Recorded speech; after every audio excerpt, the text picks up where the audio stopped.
Right, I think we can get started, and we might have some people coming in and leaving, but let's not worry about that. And welcome everybody to the second part in Causal webinar series where we invite experts and interesting influencers from the sustainability and climate sphere to share some knowledge with us.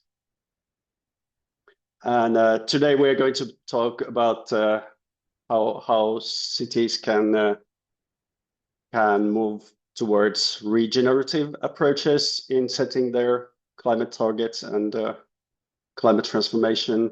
And about that, we have with us Niklas Kaskeala. Welcome, Niklas. Hello. And let's look at some couple of house rules. So we are recording this session, so the participant videos will be off and participant microphones will be off, but you have access to the Q&A chat in your Zoom app, so please feel free to use that. And if you have any questions and comments, you can enter into the Q&A box. And everyone will be receiving the recording of this session by email after the webinar.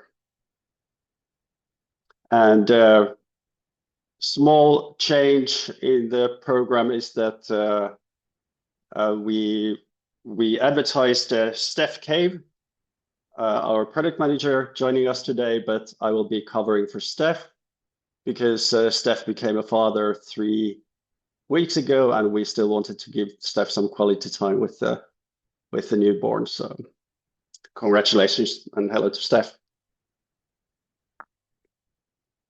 Okay, and first maybe we can introduce our guest, Niklas, who is a climate activist, first and foremost, and co-founder at the Activist Agency. He's a sustainability leader, climate activist, entrepreneur, and has a background in the Compensate Foundation, Compensate Company, and Protect Our Winters Finland. So welcome, Niklas, and maybe you can introduce and tell more about yourself. Sure. Thanks, Tero, for the introduction, and hello, everyone. So yeah, nice to be here. I think you already covered the main things, but yeah, been working around 20 years on different sustainability topics, maybe climate being the most central theme in my work, and first mostly in civil society, but around 10 years ago I shifted more towards the private sector and have been an entrepreneur for a few years now, and yeah, from Helsinki, Finland. So if I use some examples of my home city today, the reason is that this is my hometown and I know it best when it comes to climate action in cities. Thanks, Niklas. So first, how did you come across, like, how did you start with the climate and environmental work? What's your background there? How did you get started, and how have you kind of worked in it? Yeah. Like So practical level. I think I had my kind of climate awakening over 20 years ago in the in the beginning of the millennium. I'm a passionate skier, and I did a lot of trips to the Alps with my friends during the winters, and we always, by the way, we traveled land-based, not because it was a climate thing back then, but because it was the cheapest option to get to Chamonix, for example. And there, I noticed that glaciers were retreating. I noticed already that there's like a significant change in the amount of snow, for example. And I don't know, that sort of just woke me up that, okay, climate change is already happening. And that was some 20 years ago or over 20 years ago. And since then, I've gradually became a climate professional, started working with different NGOs on climate, and also like a climate activist and as I said, entrepreneur nowadays. So I think we've been working on very broadly different climate topics, but nowadays perhaps mostly on like advocacy, activism, communications. How do we inspire people to take action? How do we inspire companies to become corporate activists, for example? These are the types of topics we work with in the activist agency, which is a new agency founded just around a year ago. And yeah, we focus on advocacy and communications and helping companies to go beyond what I call traditional sustainability. But I guess I'll be speaking a bit about what that means later, right? Later in this webinar as well. Absolutely. Thanks. Sounds amazing. Your work has a lot to do about urgency. So why do you think the city should act now instead of waiting for 2030 and 2050 targets? Well, I always think of one date, or one year, which is 1987. And that's when we surpassed what would be like a so-called safe limit of carbon dioxide in the atmosphere. So 350 parts per million. And since then, we've been adding as humanity gigatons, hundreds of gigatons of carbon dioxide and other greenhouse gases into the atmosphere. So I think we're kind of already on extra time or overtime. So definitely urgency is there. A couple of weeks ago, I had the opportunity to listen to a presentation by one of the most renowned AMOC researchers in the world. So AMOC is this ocean current in the North Atlantic that sort of keeps our region of the world pretty warm. Like if you just look at where we are up in the north, it should be a lot colder than what it is in reality here in Finland and the Nordics. But there's a pretty big chance that this ocean current, the AMOC, will collapse in just the next few decades, even in the most optimistic climate scenarios. So I think that's a chance we shouldn't take. I mean, I have two kids. I don't want to want them to live in a world where it's 20 degrees colder in Finland in the winter than it is today. That would pretty much mean a catastrophe for them. So yeah, I think we quite often when we talk about climate and these types of webinars, we talk about the solutions, but we often forget to also mention the urgency of the climate crisis and where we are there. So yeah, maybe that's just a reminder. And also, I think a lot of these climate targets that we're setting in cities and other organizations, companies, net zero by 2050, or they're quite distant and far away still in the future. And they also assume sort of a linear progress towards the climate goals when in reality, we really are like, we don't have many years of a carbon budget anymore, or it's pretty much non-existent if we want to keep to the 1.5 degree target. So, and that is in reality quite, I mean, it's not realistic anymore, but every tenth of a degree, it makes a difference. So, I think they sort of shift and push the responsibility forward. And if they're too distant, they don't really give you that sense of urgency that I was trying to describe. So 25 years from now is a long time. So, but if we think of these targets, for example, in terms of remaining carbon budgets, then we understand that, yeah, actually, we can't, progress linearly to these targets, but we need to sort of take very urgent action right now in the 2020s and 2030s. Absolutely. And the faster we are, the unlikelier these scenarios or Yeah. milder these scenarios will be. Yeah, these tipping points is if something keeps me awake, it's the at night, it's the Mm, different climate tipping points. And we already heard a few weeks ago about the first tipping point, the that we're going to lose our tropical coral reefs, and because of the climate crisis, and sort of we're fastly approaching perhaps other tipping points as well, and we are in dangerous waters, in dangerous areas. Yeah. absolutely. Thank you, Niklas. Let's continue about the city goals setting in the moment, but I just want to take a small opportunity here to tell about Causal. For those who don't know, we are a software platform for cities and municipalities, and we provide tools for cities to monitor their progress on their way to net zero with their climate plans, climate action plans, and also we help cities to model and build scenario models to forecast their future emissions. So kind of visualize the way to this future. And we are currently work with around 100 cities all over the world. And if you want to know more about Causal, maybe the best platform is on LinkedIn. So here's his QR code, and we'll be sharing this later on at the end of the webinar too. So please follow us on LinkedIn.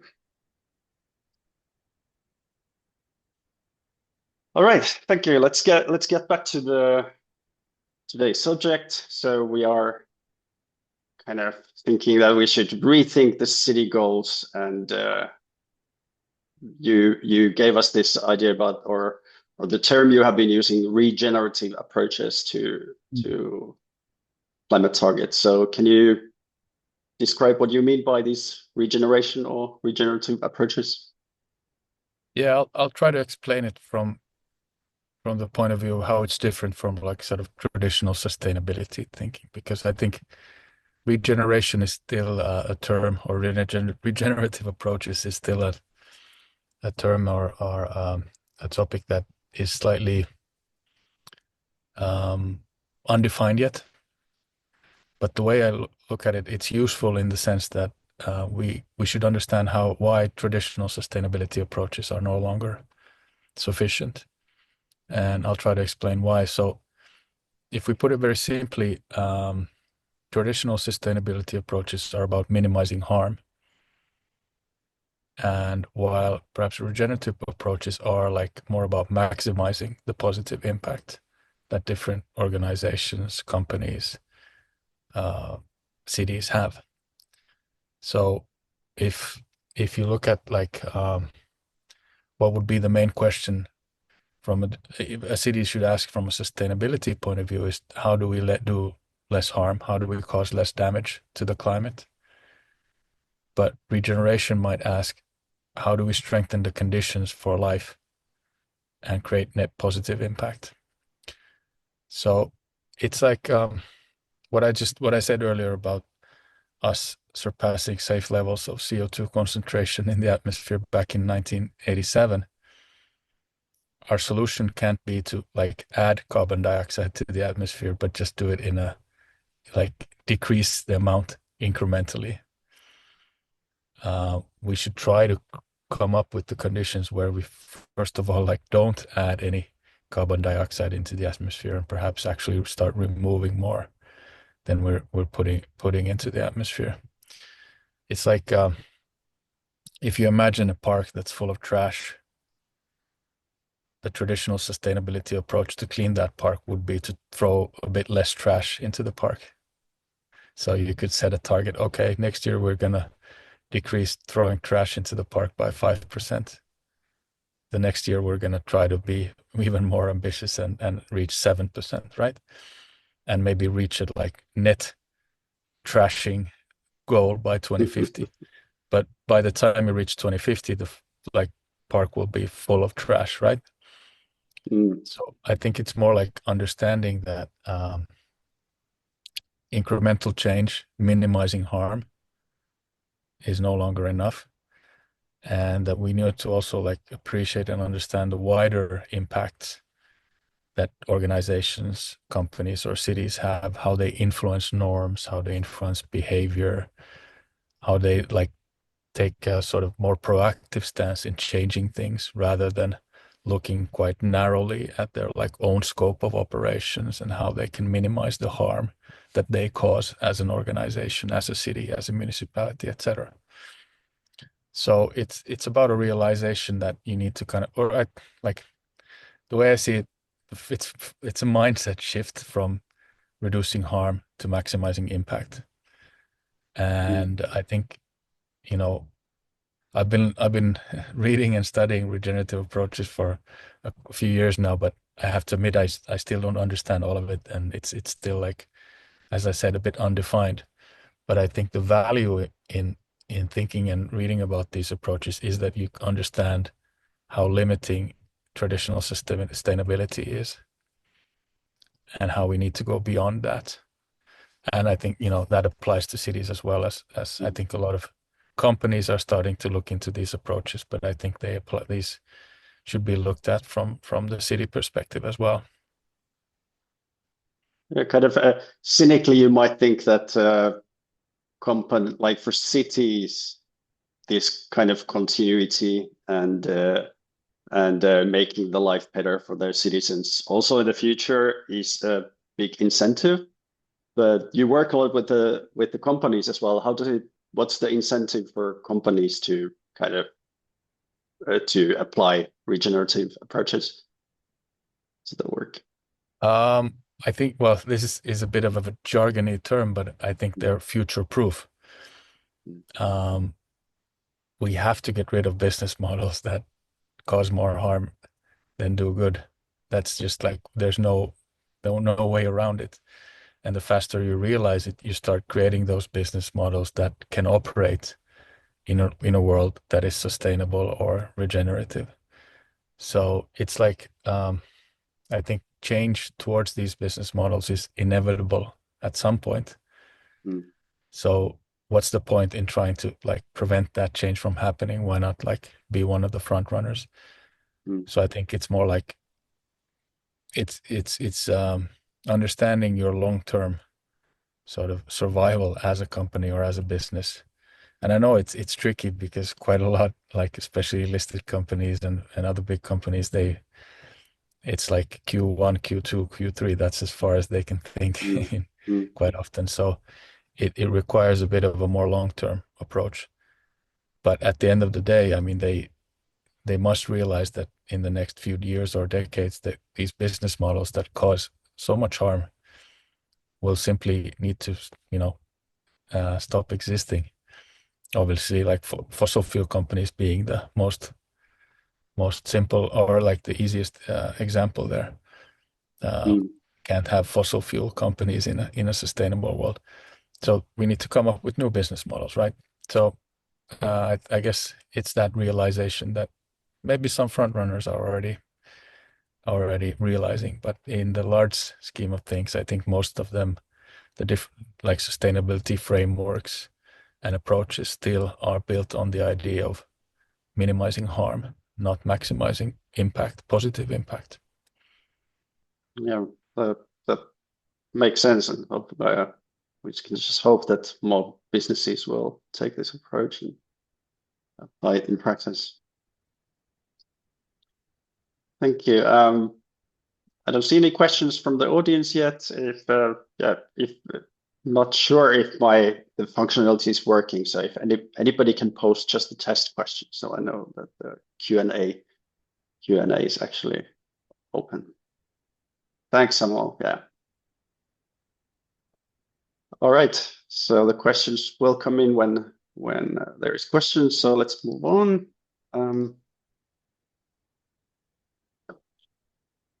So what are the main limitations of the traditional goal setting mindset? You talk a lot about the Mm. mindset setting, and why do these targets fail to inspire real change Mm. often?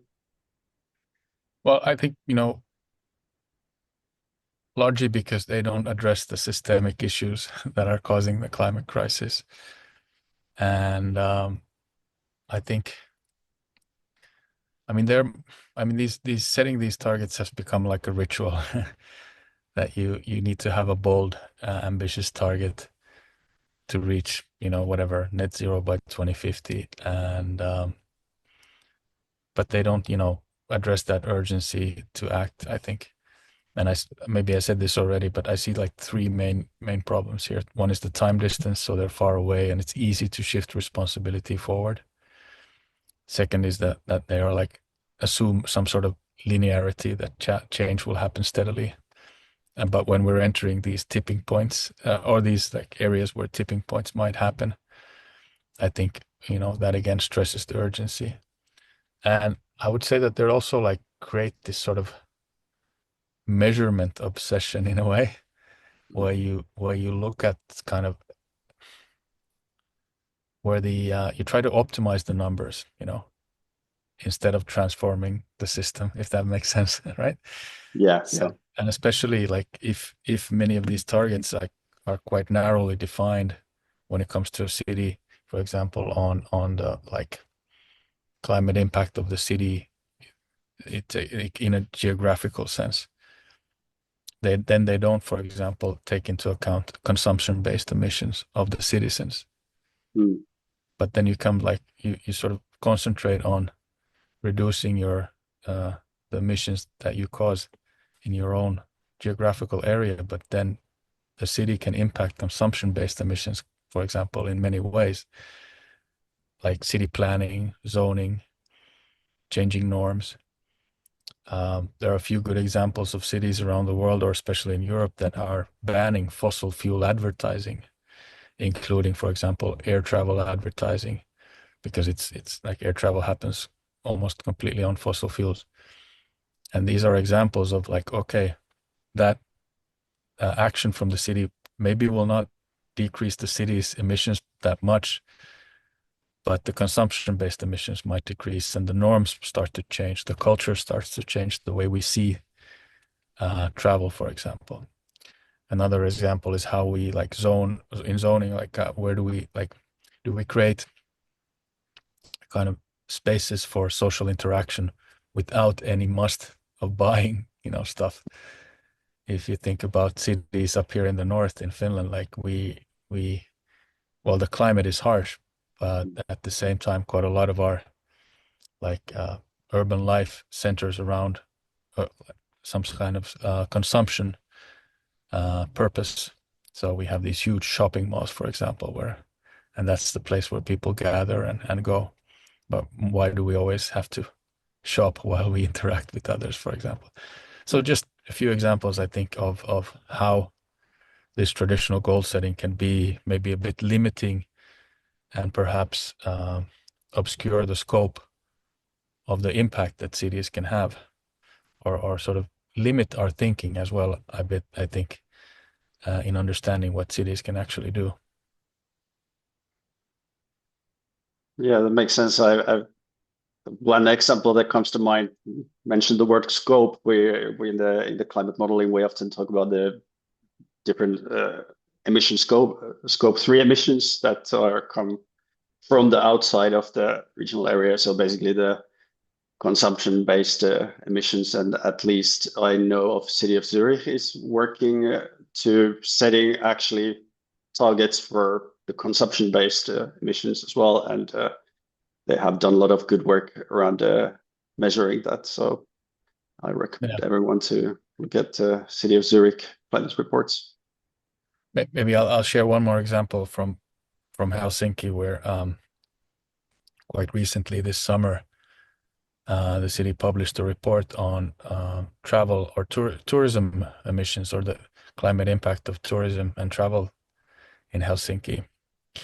And the result was that in like travel causes more emissions.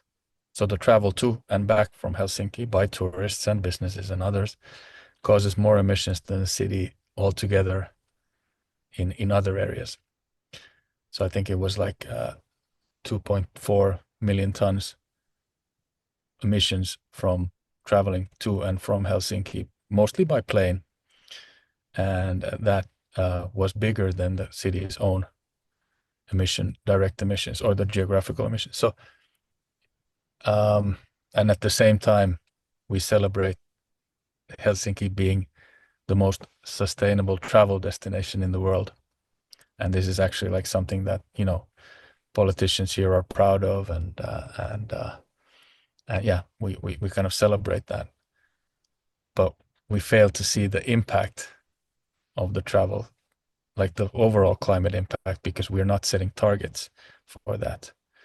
Um, or we have a limited scope of those targets. So I think including these consumption-based emissions and in many places these travel emissions, for example, as well, would really expand the horizon on what kind of climate action we should take in cities.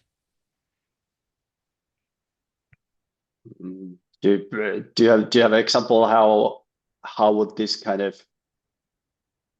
greener travel look like for Helsinki, for example? Like concretely, like would we get less tourists that spend more in the city, or? Well, I think what we need to do is sort of like Helsinki does actually have a target to half travel emissions by I think 2035. But what's been lacking is kind of a scenario what that would mean in reality. And now, like I've actually urged, and I think some of the city representatives have done some of this scenario work.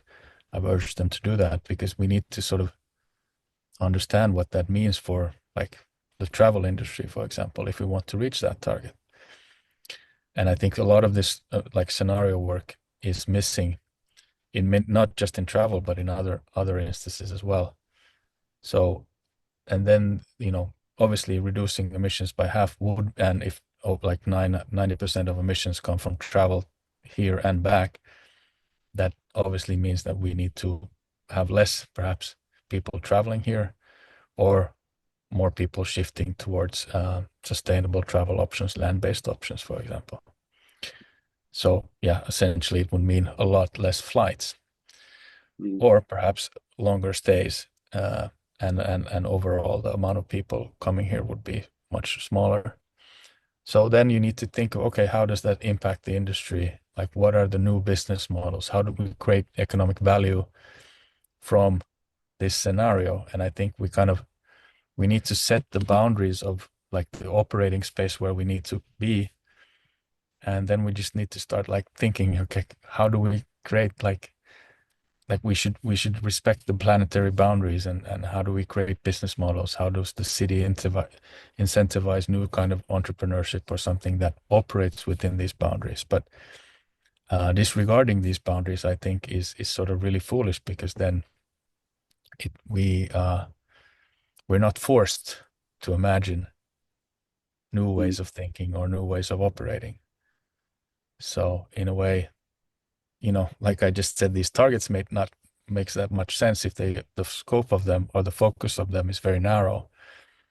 But when you include, for example, the consumption-based emissions, and if you're able to set ambitious targets for them, that sort of forces you to start thinking, what could that mean? How can we enable a good life for the citizens of this city within these boundaries of emissions? But I think we're not there yet in the sense that we don't have that like pressure to start actually thinking about what a good life looks like in a city that respects the planetary boundaries. That's true. I have a question from the audience. Mm. How can cities influence norms in the best way? So I guess, yeah, norms affect this mindset of the citizens. Like, what are the norms of traveling? What are the norms of consumption? So Mm. I guess you mentioned already the zoning, for example, but yeah, how can the city? Well, I think, for example, public procurement is one way. If you think about cities in many Nordic countries, there is, like, for example, we have free school meals in I think most Nordic countries, at least Finland and Sweden. I'm not quite sure about Norway and Denmark, but at least Finland and Sweden, and it's the municipality that's in charge of providing these school meals, and also for people like children in daycare, and also like adults if they're in elderly care or hospitals, etc. So a large part of this public procurement is the food, obviously, and like what kind of meals are served. So what if cities really understand that they can change food culture through the food that is served for children? How do we, for example, advance more plant-based diets and sort of start changing the norms how do we raise new generations of children who like consider plant-based diets the normal, and like consuming animal-based products is something that's out of the norm, like unnormal. So here, I think, like for example, there's a initiative in Helsinki now to halve the amount of animal-based products, both meat and dairy, in the city schools. So I think that's an example of how we can start shifting norms by setting an example. Obviously, then people will eat what they do, or children will eat whatever they eat outside the school meals. But at least we can push new norms and new consumption patterns and ways of eating through these meals that are publicly served, just as an example. Yeah, I think that's a really good example of the norm setting. Maybe another thing that comes to my mind is the transportation, like use of private cars, like the public transport. That like owning a car, using your private car is pretty much Mm. about norms and the cultural thing than Yeah, actual but I think necessity in the cities. yeah, and I think cities have an like enabler role here, that they also provide options for transport without owning a Mm, car or using a vehicle. So I and also like we can use a carrot and stick tactic here, mm, that do we make it easy for you to use a car, or is it like slightly annoying or difficult? And then you have an easier option of taking the subway or metro or bus or mm, whatever, or bike, whatever the option is. But this is quite like a standard approach that a lot of cities are taking already. But they maybe, I think the focus has been quite often in sort of, it's not been very bold in terms of also using the stick mm. uh, towards the more polluting option. Perhaps there, but then that's a tricky one for politicians and political decision Exactly. makers who want to be reelected. Yeah. Uh, talking about transport, there's another interesting question from the audience. I'll read this as well. You said that fossil fuel companies cannot exist in a sustainable world. But even if most people agree on this, these companies do not just disappear, as they have very strong survival instincts. Mm, So, do we have some tools to actually make the transition happen, especially in regards of the yeah, fossil companies? that's a good one. I don't know if I have the right answer for that, but I think, $1 million question. um, sorry. A million dollar or million gigaton. What's it? Gigaton question. Yeah, no, I think,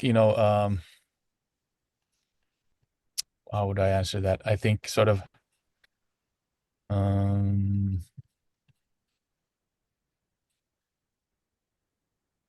like, well, obviously, renewable energy is already the cheapest form or many of the forms of renewable energy are the cheapest Mm, forms of producing energy. So, and we have different carbon pricing mechanisms, like the EU has the ETS and others that are sort of easy, um, helping us to phase out from fossil fuels, right? mm, So we have a lot of these structures in place, um, but I think here change will be inevitable again. It's just mm, like how fast it happens. So it's like building kind of the infrastructure, future infrastructure based on renewables, that already being cheaper, it will sort of win that game against mm, fossil fuels eventually. But whoever wrote that comment is right, that these actors have a lot of power. They're really embedded in many power structures in society, so it's not going to be an easy transformation. But perhaps when the option or the alternative to them is so competitive that it doesn't make any sense to continue using fossil fuels, the change will happen eventually. But I think here Finland, like for example, Finland is a good example. We've most of all, I think 95% of our electricity production is non-fossil. So change is happening, but and quite fast in many places in the world already. And I get at least I've seen some on the headline level some good signs from the biggest uh, emitters like China actually turning the Yeah, making a big change there. I think China they're kind of doing this build it then break it Mm, uh, like strategy where they're building a lot of renewable energy first, and then when that's kind of that project is done, then they'll start breaking the fossil mm, like part of it. So it's kind of having the replacement, like not phasing down fossil fuels without having an option for them. absolutely. Okay, we already talked about some case examples. So, do you have any other cases or examples of cities or organizations or businesses that have embraced this regenerative approach and what others might be able to learn from them? Yeah, I think I mentioned a few examples already. I'm not sure if they are examples of regenerative approach, but there may be examples of cities understanding that their scope of influence is wider than they have maybe thought.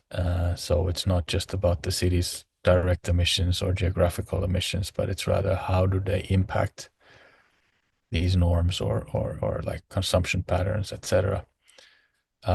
But and my background is a lot in climate, so I kind of think of, but I think there are more like other like regenerative approaches, I think, when it comes to nature that can be also useful to highlight. So how do we see sort of nature as not something that's nice to have, but actually like really critical infrastructure that we need in order for our cities to be livable.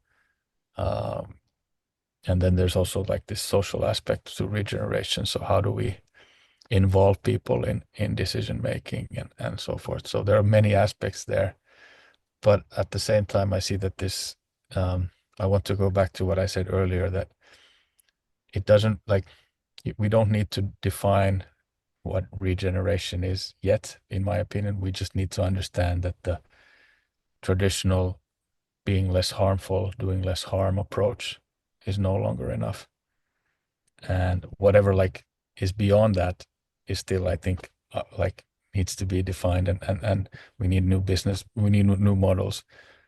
But right now, we should really wake up to this idea that, or the fact that this like incremental change of minimizing the harm that we cause is no longer enough. So there, I emphasize the mindset shift because it's sort of a lot of sustainability professionals have been working years and years on these different frameworks and strategies that are all based on this idea of reducing harm and not on the idea of maximizing positive impact. And if this mindset approach gets me thinking, like who are the kind of, I think it's my designer mind thinking about like your user persona, like who are Mm. the people whose mindset, who is the kind of prototype person whose mindset we should try to shift, because sometimes you think that those who are sensitive to the subject and their minds have already or have already been set, but how do we reach the people whose minds actually need to change, or their mindset needs to shift, and who are Yeah. they? Well, obviously, I mean, the easy answer is that decision makers, and the more power you have, the more important you are in this sense. But I would also argue that like our politicians or urban or city decision makers are not some isolated group of society that operate in a bubble or something. But in many cases, city decision makers are quite ordinary people with ordinary jobs and lives. They just happen to be politicians as well. And so in that sense, I think we can't rely on sort of decision makers to act if we don't lead by example ourselves. And sort of what I'm trying to say is that I don't think that like politics will change the world, but the world will change politics. Mm. So it sounds a bit banal, but I think that in order to achieve change, we need to promote that change, all of us, and show that it's possible, and then we kind of make it easier for the decision makers to actually start implementing the different laws or like those structural changes that then might help, for example, transport to be less polluting or I don't know, these school meal things or whatever. I think if we start waiting for decision makers to lead on this topic, we'll be waiting for quite a long time. So we kind of need to help them. Mm. Uh, and I'm not arguing here that individual action will save us, but I'm saying that we also can't wait for like politicians, and if we start waiting for like new structures, low carbon structures to just fall out of the sky, we'll be waiting for a long time. So it's like we all like I think I'd summarize it in this sense that we really can't stay passive. We need to be active and be activists as well, and in front of this huge crisis that we have, and that like staying passive is also like a choice, an option. It's so I would argue that we no longer have the luxury of doing that as Mm. citizens. Yeah, absolutely. We are very close to the end time for this session, but we have a couple of questions maybe we have time to answer here briefly. The first one is, you talked about alternative business models. Do you mean something like the economy for the common good, which still work within the current economic system, but Mm. incorporate much more values than capital and growth, for example, social and environmental impact? Yeah. I don't know how much time we have, so maybe just a very short answer. I mean, we need business models that give back more than they take, if you want to put it really simply. Mm. So if you think about like climate impact, for example, business models that sequester or remove more carbon than they emit. I know that sounds very strange, Mm. but we just have to come up with these models. What they are in practice is still, I think, a bit obscure. But again, here it's more of the realization that actual business models need to change. We don't like minimizing the harm that current business models cause is not the solution, but rather to come up with these new ways of operating. And again, here, what helps in us, like we need to like start imagining what they are. And this scenario work of kind of setting the limits within which we need to operate, like thinking of things like carbon budgets, for example. How much of a carbon budget do you have to left? And you still need to operate as a business or as a city. Mm. So like kind of forcing that imagination to take place, I think is the step that we need to take. I don't know if, again, I don't have the answers here because I'm not an expert on some specific industry, business, or whatever. But what I'm saying is that we need like people to sit down and really start thinking about what these new business models can look like, rather than trying to concentrate on minimizing the harm of these current business models. I don't know if that Mm. makes sense. Quite a bit of an abstract answer, but I Mm. think regards of how much time we have left, I hope that's okay. Yeah, I guess it comes to the mindset again. Yeah, exactly. And how we can, and here I think one reason why I'm not a fan of these traditional sustainability frameworks is that they limit our imagination, right? Mhm. So we need to kind of break Mm. free from Mm. them and start Mm. reimagining like core business models, not just making them less bad. Yeah. Yeah. So we are 1 minute over time now, but there's still one more question. Maybe it's a good one to close with. So, how do you, Niklas, keep up your optimism? Or are you optimist, first of all, and how do you keep it up? Um, I don't really think of it as a question of optimism or pessimism. It's Mm. like we just have to do this anyway. I don't think we have any option. Yeah. So, um, and yeah, I think like we all need to do our part. So Mm. it's more like obligation rather than pessimism or optimism or like not having a choice, I think. Mm. So yeah, I don't really, I'm neither optimist or pessimist. I'm sort of, don't see any other option than trying to come up with these solutions. Absolutely, and that's what we are all going to do next. All right. Thank you everyone for joining our session today, and big thanks again to our special guest Niklas Kaskeala, and we will share the recording after the session. Have a great afternoon, everyone. Thanks. Bye. Thank you.